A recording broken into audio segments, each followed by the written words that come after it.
here's crazy for you. Picked up this wide herb hunting knife.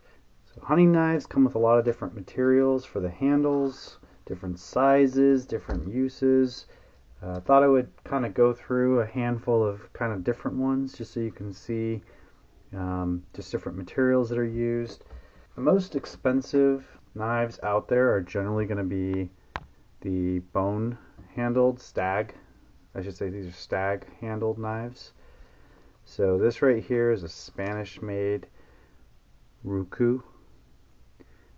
It's called the Muela. And you can see, I mean, it's got just beautiful little leather sheath here. Very nice, kind of has a skinning knife shape. Brass finger guard. And just nice texturing with that stag handle.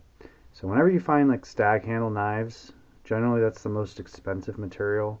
It's light, but also strong and has good grip.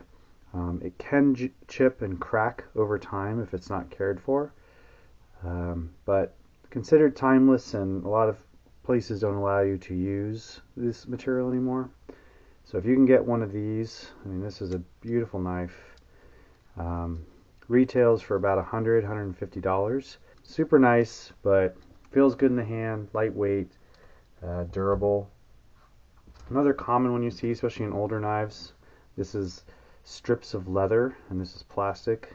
And so you can see this Western knife here, L36. You know, it's full tang construction, really thick with the clip point.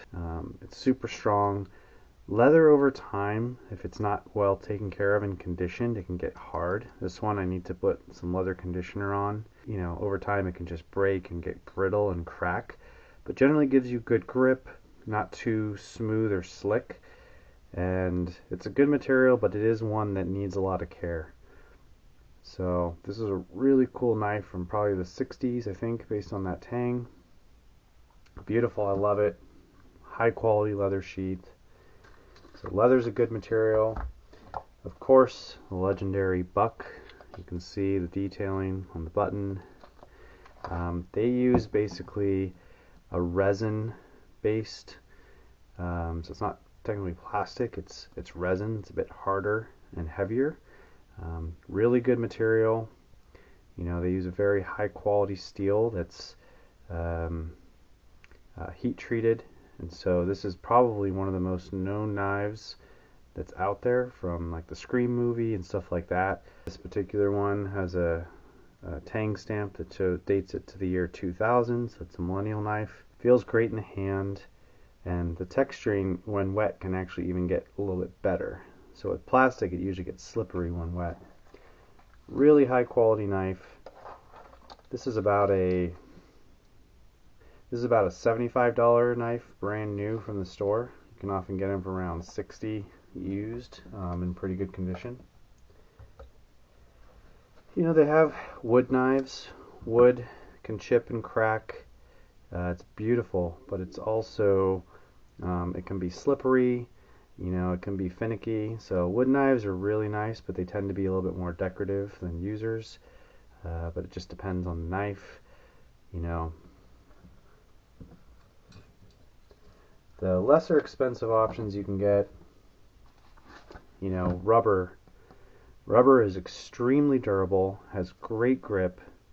You know, some of the cheaper ones can flake and peel and crack over time, but most of the better rubber knives, they can last a really long time, and they're inexpensive, and they bring good balance to the knife. So this is a really good option if you're a user and you're not as interested in the aesthetics, right? It doesn't look as nice, but is super high functioning and lightweight, and that's why you'll see a lot of knives nowadays are made out of these less expensive, like the nylon sheath and the rubber handle. This is a $20 knife versus a $75 knife. You know, if you're going to use it as everyday though, this can still be a great option. And then finally, a lot of places now are selling these ones where it's just a cheapy knife with, you know, coated. You can see it's rusting where the black coating isn't. It's got a cord wrapped handle, which is okay. It's not the most comfortable, but there are other uses for the cord. It's pretty uncomfortable just as a plain blade or full metal tang. It's not as comfortable. So you've seen a lot more of these just because they do have some added benefits, lighter weight, added functionality, cheap to make. So you'll see these as well. So here's just kind of a look. You know, if you want to get something crazy though, here's crazy for you. Picked up this wide herb hunting knife. Look at the terrible ergonomics on that. How are you going to use that thing? But it's got a big Bowie blade, plastic handles with wide herb on it. If you want something really crazy and unusual, take this out hunting with you. Just wanted to wrap it up and say thanks for watching. Would love to know what your favorite hunting knives are. Feel free to smash that subscribe button. Thanks for watching.